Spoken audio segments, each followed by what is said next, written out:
Okay, we have a brand new server up and running. Now, this is going to be my first server in my little temp network, temporary trial network. I have it in Hyper-V. I have it connected to an isolated switch or a private switch that I named isolated so I don't remember what it was. I've assigned it an IP address. I've given it a name. In fact, if you click on configure local server, you'll see the name, you'll see the IP address. It's set to use itself as a loopback. Now, this is going to be my first domain controller. So I want to add a feature. So I'm going to come to manage, add roles and features. A role is a function that we perform in the network. And this is going to be doing, so role or feature-based installation on this server. This is going to be a domain controller. So I'm going to install Active Directory Domain Services. And when I click that, it says, okay, if you're going to do this, these are all of the things we recommend adding to it, including management tools if necessary. So, yep, that's exactly what I want. So I'm going to click on Add Features, and that's automatically going to add those additional features in. Click Next, and here are additional features that I could add in. Features are not necessarily roles that you perform on the network or functions that this thing is going to do for the network, but they are additional little tools that can help with different roles and functions. So I'm going to click Next. ADDS gives me a little blurb about it. I'm going to ignore that and click Next. Okay, when you go to install a role or a feature, you're going to have this option, Restart Destination Server Automatically if required. You obviously don't want to do that with the production server. If you're doing it with a non-production server, then it doesn't really matter. You can say, yep. Otherwise, it will do the installation and it'll say, okay, reboot me when you're ready for it. So in this case, I'm not going to select that. This particular thing isn't going to require a reboot anyway. It will when I promote it, but not when I install the ADDS role. So I'm going to click Install, and this is going to start my installation process. Now, this is going to be my progress indicator. This is telling me what it's doing. I can, once my option becomes available, there it is, I can choose to close this. If I close this, it'll continue doing what it's doing in the background, and up here in the notifications area, I'll be able to see the feature notification of progress installation there, or progress of the installation there. So I can do that. I can leave it open. It doesn't really matter. I'm going to go ahead and leave it open just because I like to see it working its way across. And then if it gets hung on something, then I can see it there. But if you want to close it and go do other things with your system, that's fine. It will continue to work in the background. Okay, I'm going to go ahead and pause the video until this finishes, and then we'll pick it up from there. Okay, so my feature installation is complete. Couple of things you can see here. This right here tells me it's done. I still have the option to close down here. And with ADDS and a handful of other roles and features, when it gets done, you have to do a post-installation configuration, or there's more that needs to be done. And so that is what gives us this little warning indicator here. It's not actually a warning indicator. It's just saying, hey, we have additional stuff we need to do. So we come up and click on the notifications. This is feature installation was done. Now we need our post-deployment configuration. So we want to promote this server to a domain controller. So I'm going to click that. And that's going to start my domain controller promotion process. Now, I have three options here. Add a domain controller to an existing domain. Pretty straightforward. I'll do that for redundancy, for fault tolerance. I'll do that to help share the load of authenticating domain requests. Very, very useful. Probably have at least 2 domain controllers, if possible, in every domain, just so that if your primary domain controller fails, you still have an active functional copy of Active Directory. That's not what I want to do here. I got nothing. I'm starting from scratch. Option number 2, add a new domain controller to an existing forest, or a new domain to an existing forest. A forest is a group of related domains. So this would give me a new domain, but I have to have an existing forest for it to be part of, and I don't have that either. I've got nothing. This is my first server coming up out of nowhere. So I need to add a new forest. Now, Now add a new forest. A forest requires a forest root domain.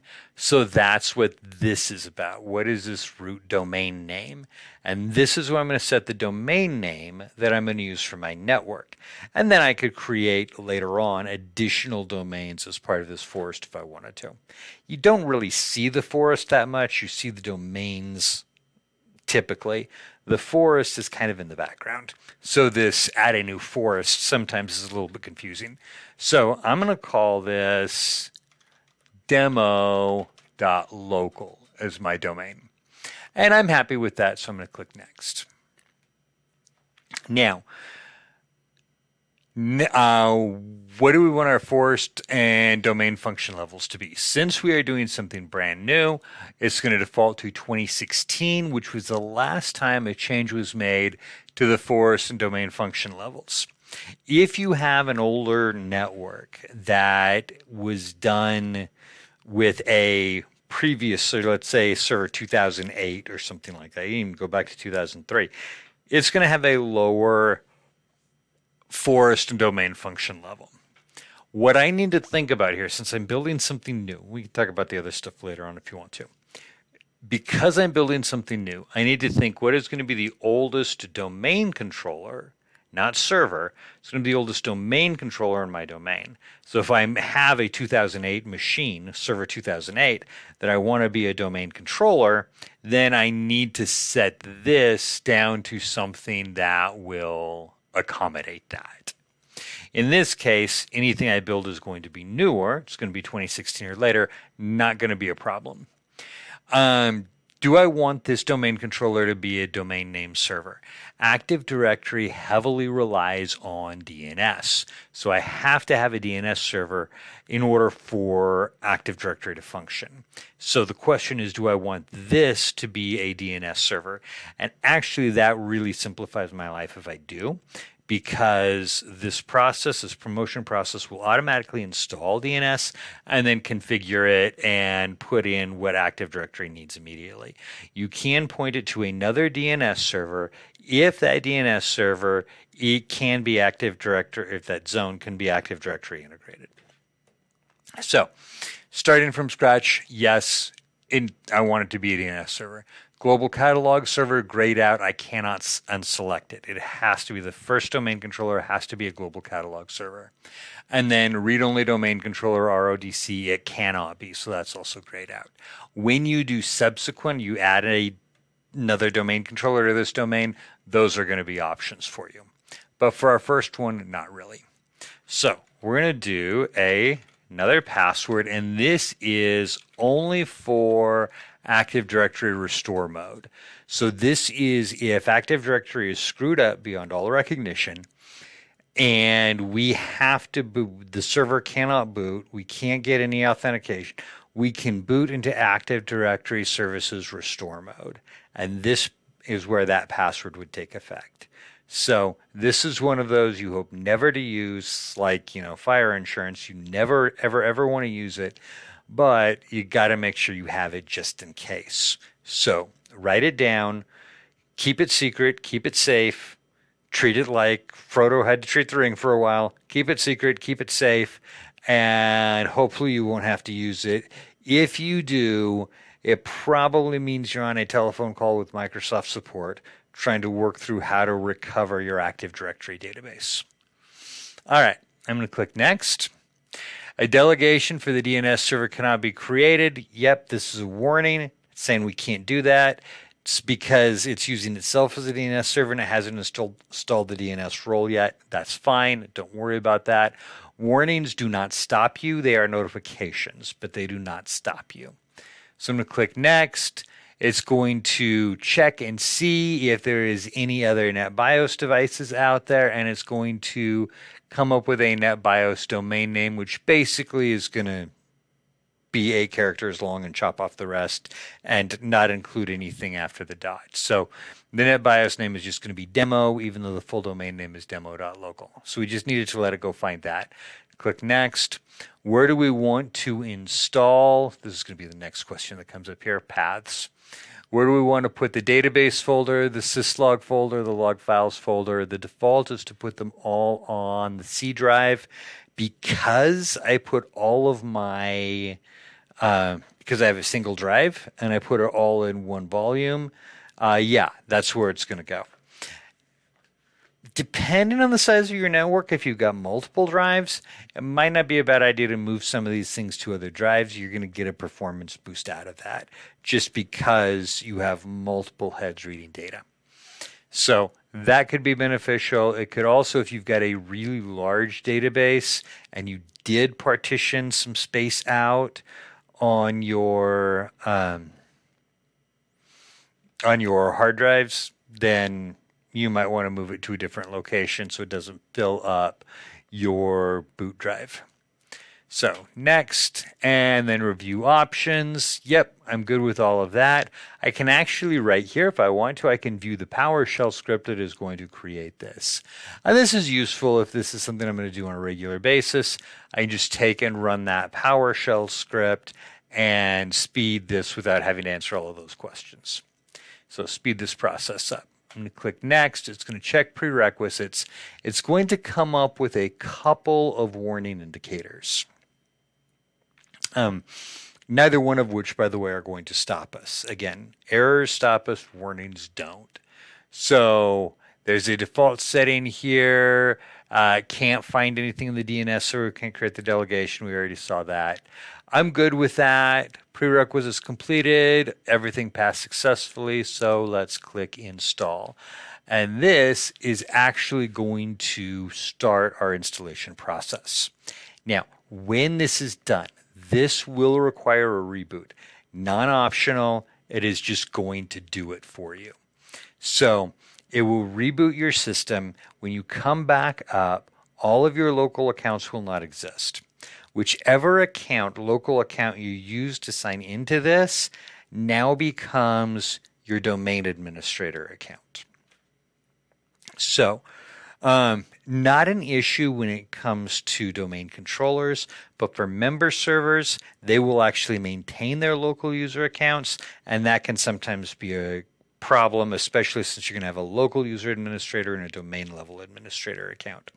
Now, I logged in using my local administrator account, so that administrator account and password is going to become my domain administrator account, my schema administrator account, my enterprise administrator account.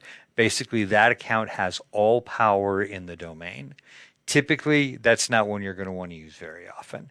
You're going to want to set that aside, create other accounts for your administrators, and then give them the domain admin or schema admin or enterprise admin, whatever permissions they need. The most common one of which, by the way, is domain administrator. Okay, this is another one. You can see it working through steps here. It's going to take it a little while, does not give you a progress indicator. Now, because I did this as a brand new domain, the only objects in the domain, users, groups, computers, things like that, the only objects in the domain are going to be the default ones. And you're about ready to be signed out. Okay, cool. And then it will sign you out, reboot, and come up as a domain controller. The first time it comes up as a domain controller, there it goes. It's going to take it a little while longer than normal. That's okay. That doesn't mean anything has gone wrong. And back to what I was saying before, the only things that's going to exist in Active Directory are going to be the default accounts, groups, things like that. If you're adding a domain controller to an existing domain, it also has to replicate everything else that's in Active Directory. So all the users' accounts, all the groups, all the computer accounts, all of that has to be migrated over. So that process can sometimes take a little while. Not a big deal, just something to be aware of. Okay, now that we're on a domain, we have group policy activated. So we're applying our computer settings, and this is going to be group policy settings that apply to this particular computer. Computer settings are applied on boot up. User settings are applied on login. Now, this might take a little while, so I am going to go ahead again, and I'm just going to pause this until it's ready for me to log in. Okay, there we go. We have finished our reboot, and it's ready for us to sign in. Notice I am now signing into demo. That's going to be my domain.